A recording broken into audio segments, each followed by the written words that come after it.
We have a wondrous experiment today, filled with faith, fun, and fizz. Lots of fizz. We call it Fizzy Easter Egg Dyeing.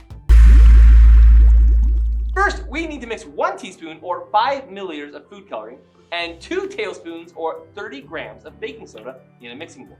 Then we'll stir them together. So first, we'll do them in color order. We'll go red, orange, yellow, green, blue, purple. All right, so next, we're going to set the eggs on a plate to keep them from rolling off our work surface. All right, next, we're going to paint the paste from the bowls onto the eggs with the paintbrushes. Now, fill each mason jar with a ½ cup or 120 milliliters of vinegar. Fill 1 mason jar for each fizzy Easter egg you make. Since we have 12 eggs, we'll need to have 12 jars.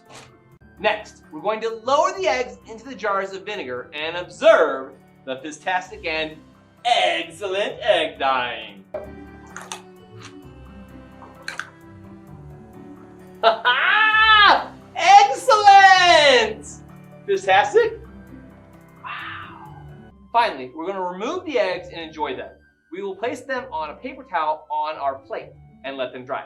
Be sure to safely discard your leftover vinegar. That was Fizztastic. We have officially made Fizzy Easter eggs.